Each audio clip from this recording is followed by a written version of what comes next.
For years, I struggled with certain health issues: difficulty building muscle, anxiety, feeling off, like really feeling off, poor sleep, low energy.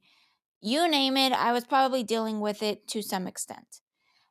But I never could quite figure out why. And at the same time, I was watching my family battling serious health conditions like heart disease, diabetes, mental health disorders, obesity, and other hormonal disorders as well. And I started wondering, like, was I next?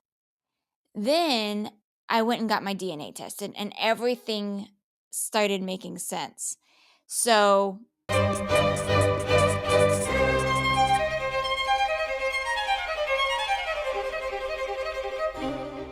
welcome, guys. It's Doozy Talks with Susie, and we're going to talk about what actually changed my life. So, let's do a quick little family health history thing. My family might hate me for this, but I'll keep it brief and I won't tell names. So, the major diseases that my family deals with are heart disease and diabetes and mental health struggles and obesity.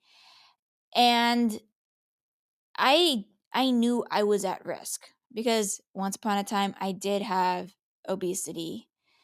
Um and I also would notice things like my blood pressure did not want to stay in the like safety range.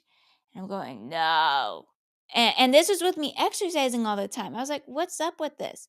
It was worse when I wasn't exercising and I was obese.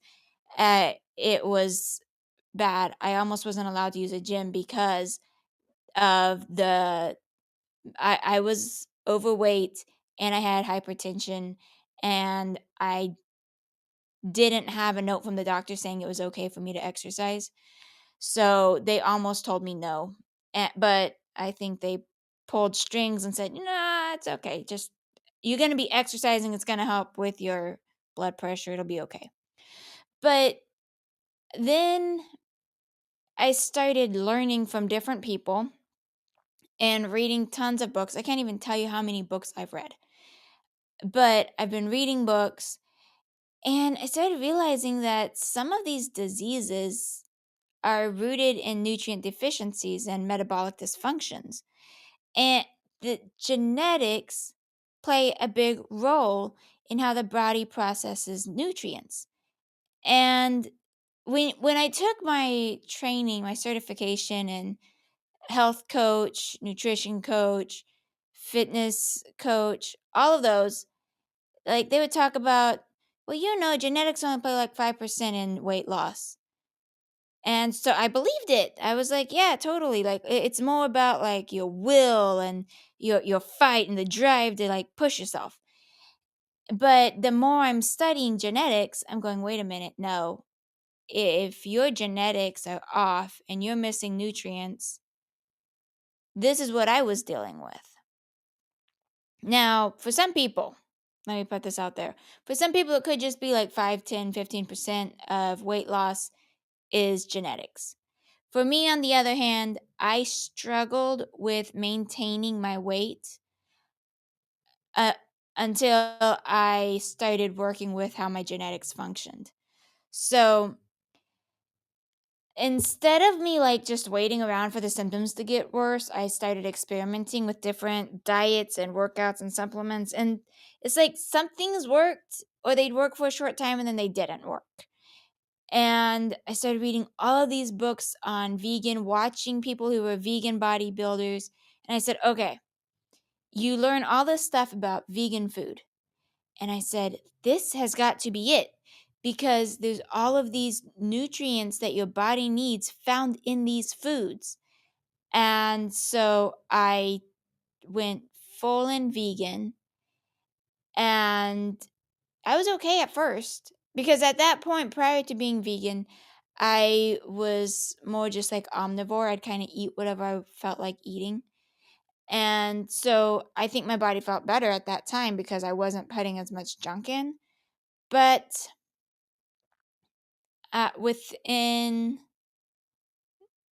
about a month or two, I started noticing issues I didn't know like other people dealt with.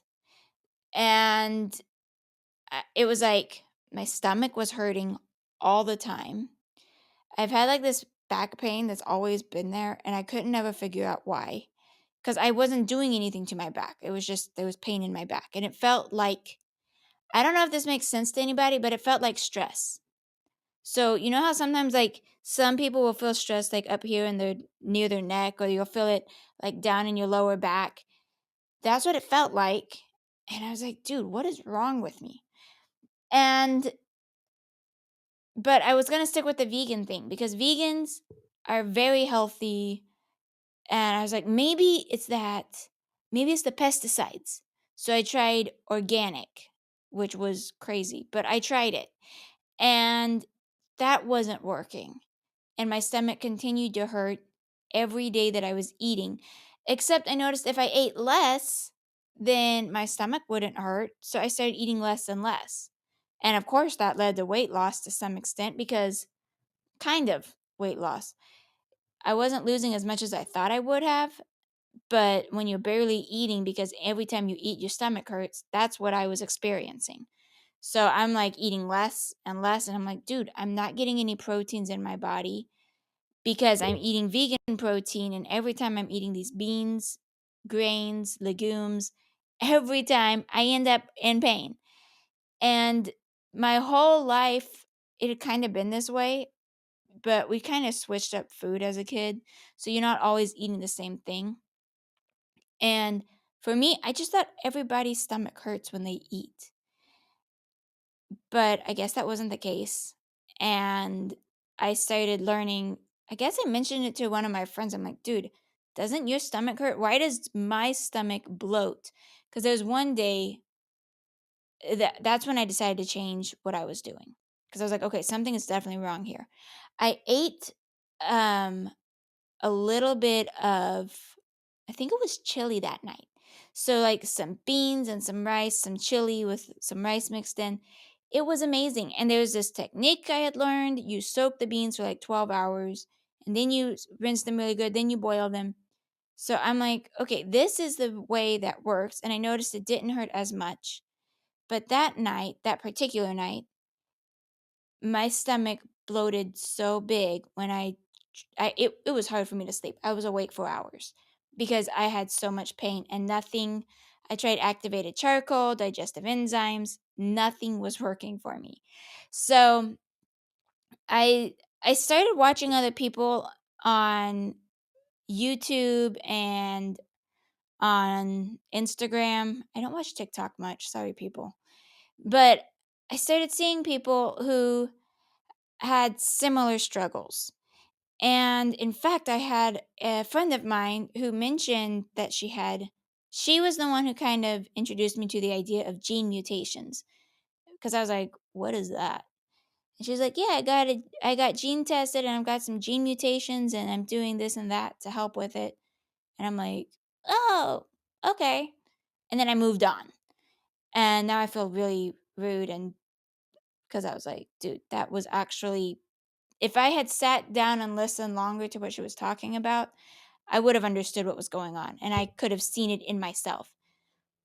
But people kept talking about gene mutations and symptoms of these mutations. And I'm like, okay, I've got that symptom. Okay, I've got that symptom. I've got that one.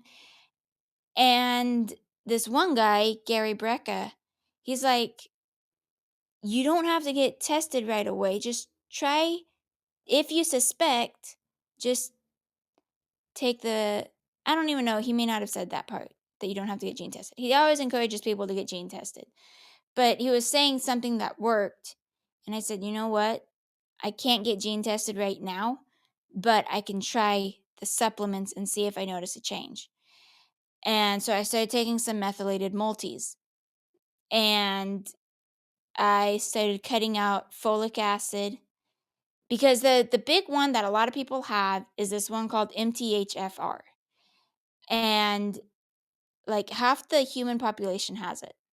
but we don't know it, and we keep feeding ourselves stuff that our bodies can't process. So I said, okay, you know what? I'm pretty sure I have this one. And so I started taking the supplements that would kind of help, mainly the methylated multis. And I think that was all I added in was methylated multis and an MTH, a 5-MTHF, which is tetramethylfolate. And I slowly started realizing what foods I was using that had the non-methylated forms of these Bs, like folic acid and cyanocobalamin. These two are used in our fortified foods. And so I started cutting out fortified foods from my diet as well. And I started noticing something is changing. I'm feeling better. I can function. I'm doing stuff. And it was amazing. I noticed it within like the first 3 days. And I was like, this is probably just placebo. I'm not buying it, whatever. But then it continued. And I was like, man, this, it feels good to feel good. And so I finally got the money saved up and I said, okay, I'm going to do this. I did the gene test. And that gave me some incredible answers. Now, understand this friend of mine, she has, um, she has, oh goodness. First, the gene test that I took was a methylation gene test. And I'm going to make a video about what that means. But she had 5 of the 12 gene mutations. And I figured I'd probably have like 5, 6, maybe. Like, I didn't think I was in that bad of shape. But it turns out I get my results back and I've got 10. And I was like, oh, snap. And so what was incredible was suddenly like everything in my life started making sense. Like everything that I had dealt with throughout my life, I was like, dude, it makes sense. I just have a few nutrient deficiencies because my body struggles to use certain nutrients. And if I can give myself the nutrients I need, then there's a good chance I can at least mitigate some of these symptoms that I deal with. Now, I wouldn't suggest anybody do this. Let's put a little disclaimer out there. Speak to your doctor. Don't just go self medicating. That's not smart. Don't stop medication. That's not smart. I'm just telling you what I'm doing. So, some of the genes that I've got that like started, because these gene mutations impact multiple areas of life. So, I have like the MTHFR, there's a COMT, MAO-A. They all work with the mental health, anxiety, neurotransmitters, overthinking, sleep regulation. And I'm like, okay, yeah. I struggle with overthinking. I struggle with sleep. I deal with anxiety. Many people in my family deal with mental health struggles, and sometimes I catch it myself. But it's nothing permanent, nothing enough to like go get a medication for at this point. And I'm praying it never happens that I would need to, that my symptoms would ever get to that point. Because, yeah, I know people, it's not a good place to have to be. So another one, CBS, NOS3, they manage the heart health, blood pressure, circulation. And I'm like, okay, yeah, my family, we've got atherosclerosis, stroke, heart attack, uh, heart failure. And I'm going, okay, yeah. And I got these from my parents. So I can see how, wow, I'm at risk of getting the same exact stuff that they've got if I don't start dealing with it now. And then the MTRR, SHMT1, those are nutrient absorptions, methylation, detoxification.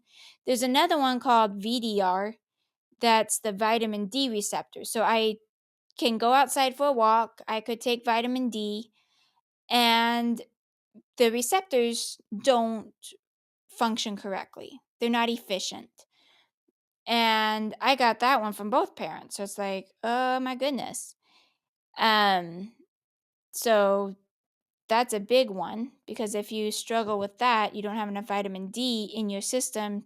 That's another brain, neurological stuff, heart stuff, lots of problems that can come up if you're not getting enough vitamin D. So I wasn't just prone to these issues, but my body literally was struggling to process key nutrients. And I knew if I left it unaddressed, I was going to be on the same path that my family's on. And so what I did was instead of treating all of my symptoms, because I feel like that's what a lot of us that's what I've noticed people do. And that's what I used to do was just treat the symptom and then the problem will go away.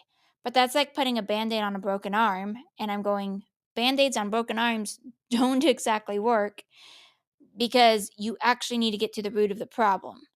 And in order to avoid more broken arms, we need to figure out what caused this break. How do we avoid this in the future? So I started dialing in on supplements and I would find the ones that are like highly bioavailable, ones that are like third party tested. So you know that these things are actually ones that work because there are companies out there who are kind of sleazy and they will sell their products and it won't be good. I'm not selling anything. I'm not suggesting you buy any one. If you want suggestions on what ones to buy, you can ask me personally. Because what works for me may not work for you. And I think that's important for people to understand. That was one of my greatest problems, like when I was doing vegan food, because I thought that this worked for so many other people, it would work for me. Well, one of my gene mutations, the COMT, I believe, my body does not do well with eating high carbohydrate foods. That's the easiest way for me to describe it. It is a lot deeper than that. But because my body struggles to digest these foods, it kind of it literally makes me bloat, makes me cramp, makes my blood sugar levels go up, and my body struggles to bring it back down, which, okay, now I'm at risk for type 2 diabetes. So do I continue eating this vegan diet that like literally saved one of my friends' lives? She had cancer and she beat cancer because she went completely vegan.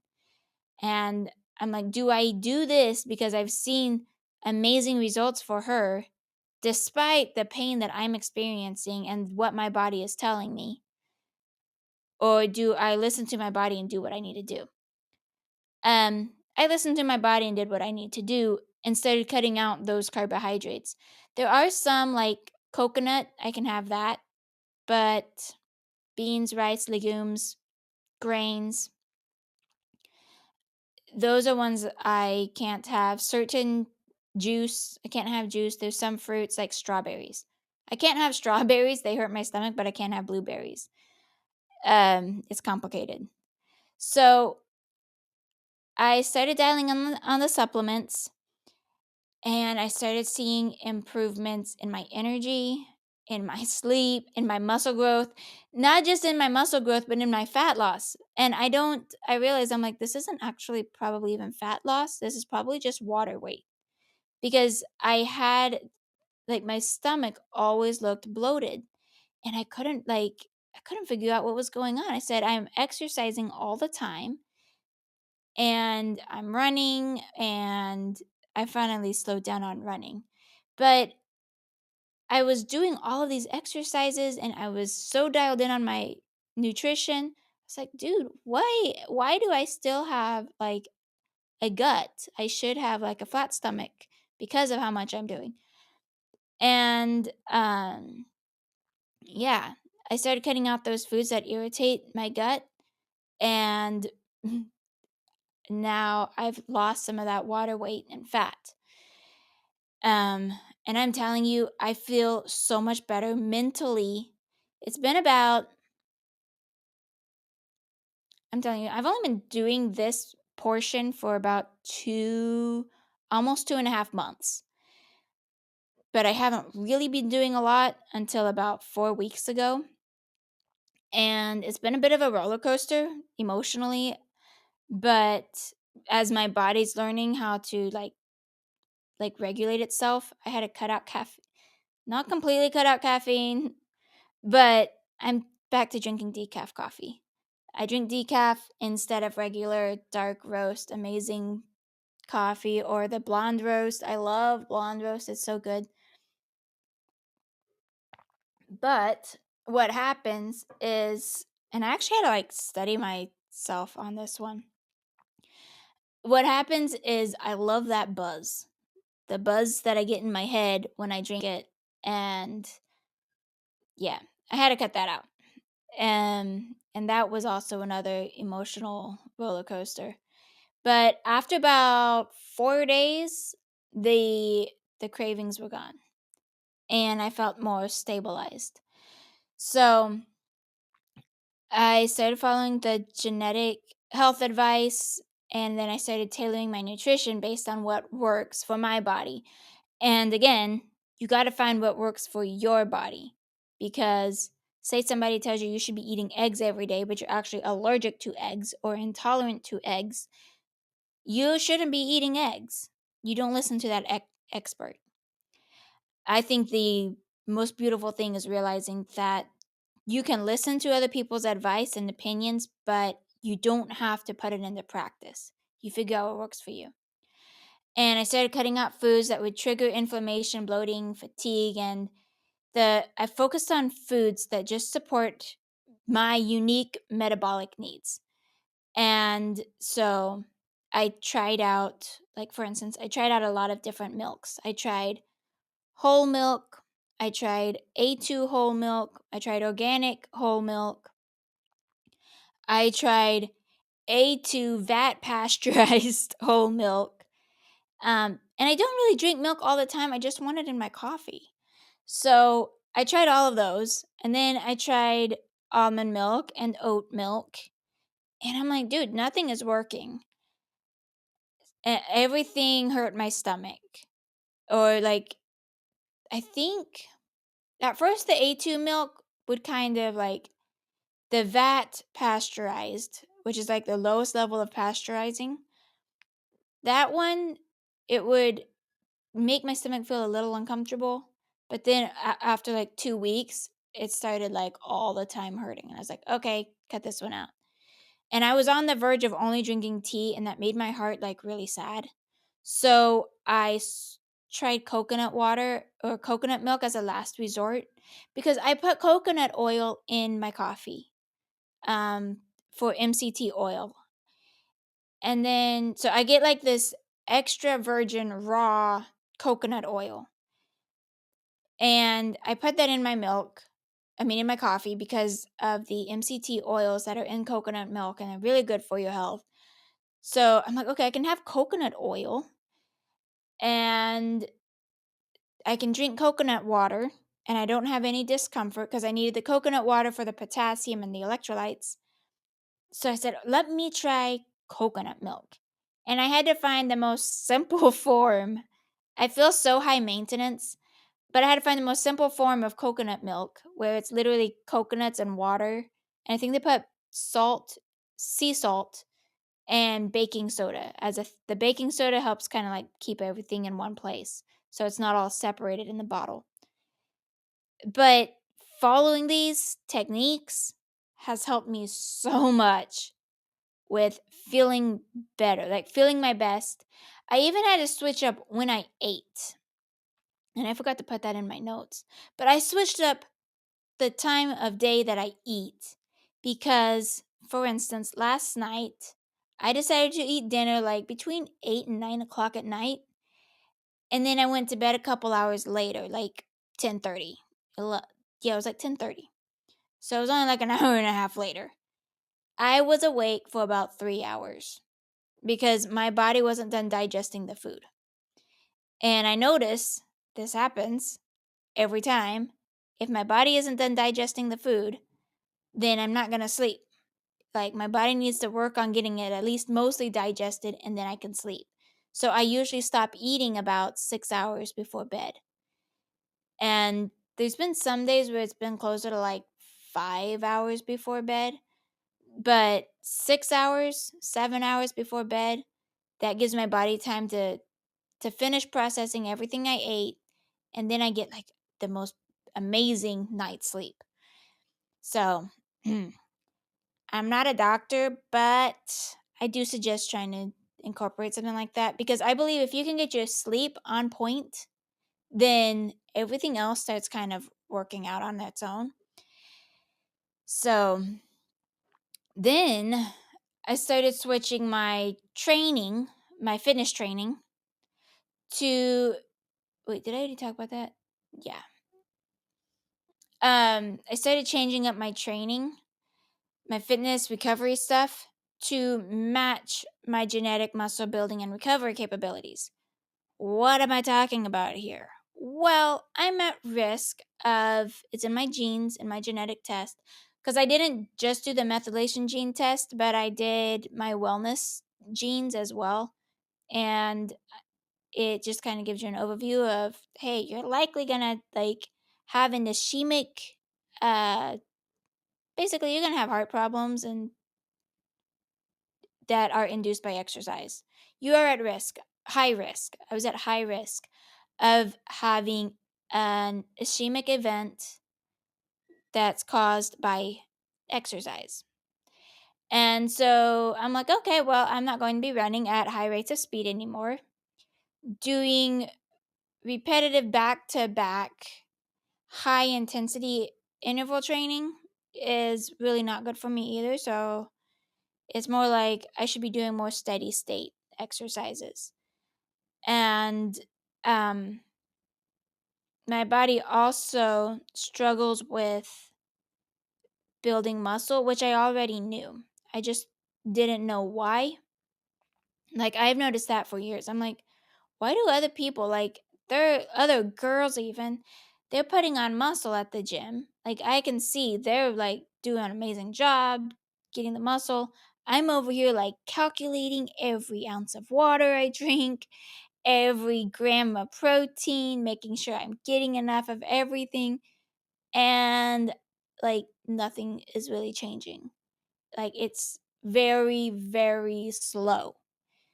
So I was like, okay, well, yeah, that genetic result makes a lot of sense. So I started figuring out, doing some studying, how does my body how can I best work with how my body works in order to produce more muscle? Because especially as women get into their 30s, you need to have muscle because our muscles will start to break down. And you don't want your muscles to break down. You don't want your bones to become less dense. You have to keep doing strength training. And don't worry about bulking. I'll make a video on it. You won't bulk, ladies. You'll just have nice, pretty muscles. Nothing to worry about. So then I also the thing with sleep. I remembered growing up, my mom didn't really sleep much. And my dad didn't really sleep much. Like I think my dad slept more than my mom cuz my mom would just always struggle to sleep. She'd only get like a few hours of sleep every night. And she ended up with heart conditions, heart problems, which I cannot tell you if that's exactly what causes it because I'm not her doctor. But it is known that if you don't get proper sleep, that can lead to hypertension. And my mom dealt with hypertension most of my childhood. So I'm over here struggling with sleep. It's hard for me to fall asleep. It's hard for me to stay asleep. I wake up multiple times during the night. And I'm like, dude, what's wrong with this? So I just thought, oh, I don't make enough melatonin. I need to take more melatonin. Yeah, that didn't do much. But I still took it because it was kind of like, I don't know what else to do. Not the right route to take. People just ask your doctor. Your doctor's very kind. Your doctor will help you figure out what to do. Just ask if there's a natural way to deal with your sleep problems instead of being on like if it's possible, find a naturopathic doctor. They can help your body get what it needs. So, what I found out was with my gene test, my body does fine producing melatonin. In fact, it makes a lot of melatonin. My body loves melatonin. So, this is actually a good thing. However, I was still struggling to sleep. I was still overthinking when it comes to bedtime. I'm in bed and my brain is running a million miles an hour. And I mean, one thing that helped was changing when I'm eating so that I'm not having my body trying to process food. Um, but then I'd heard of magnesium supplements, and I was like, there's got to be some natural stuff I can do. I found some tea, and the cool thing is that this tea actually works better than the anything else I've ever tried. But if we like the thing that I focus on is getting my sleep on point. If I can get my sleep on point, everything else is amazing. So, how I feel now compared to how I was before, I feel so much better and I still have my moments. Like, I'm a girl. I still have, ups and downs. But I'm more stable than what I was 3 months ago. I have more energy now than I did 3 months ago. And I'm sleeping better. It's amazing that I'm sleeping so well that that I mean that probably is what leads to me feeling better, having more mental clarity because I'm not over here just like feeling like a zombie all day and dousing another cup of coffee because I don't have energy to do anything. Um, Less anxiety, less racing thoughts. Well, actually, no, the racing thoughts, it's not necessarily less, but I can see them. Like it's not like eating at me the whole time. So in the past, I'd have like racing thoughts racing through my head, anxiety coming with it, and I just can't get it under control.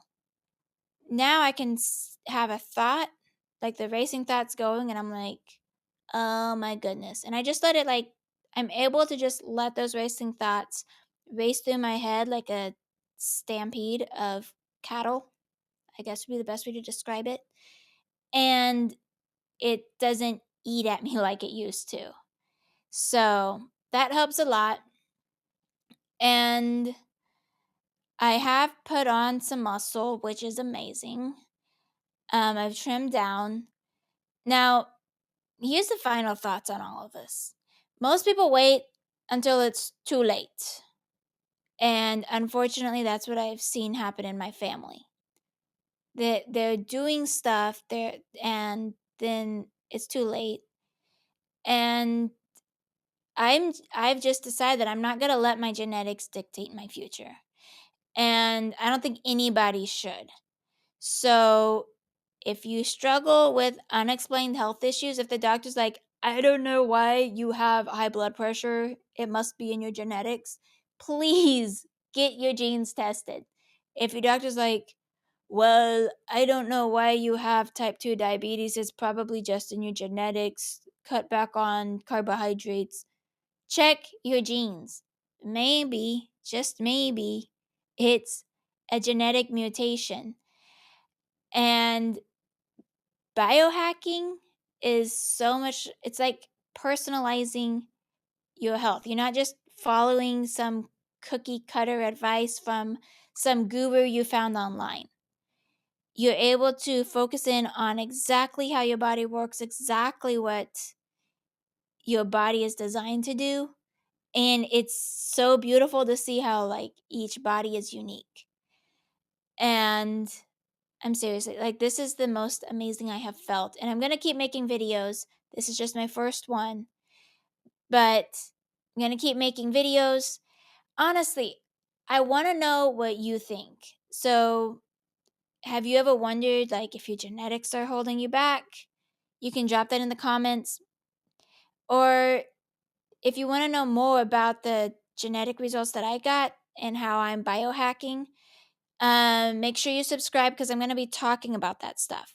I'm going to be talking about different things that I've done, what I've learned about coffee, because, like, that's one that I'm just obsessed with because I thought coffee was good for me. And in a general sense, yes, coffee has a lot of good things in it for you. However, for me specifically, regular dark roast coffee doesn't matter how organic it is, can cause problems for me. So, if you haven't already, go ahead and subscribe, like the video, comment, let me know what you think. And if you've gotten your genes tested, let me know. It's such a cool thing to get to do. And I'll see you guys in the next video.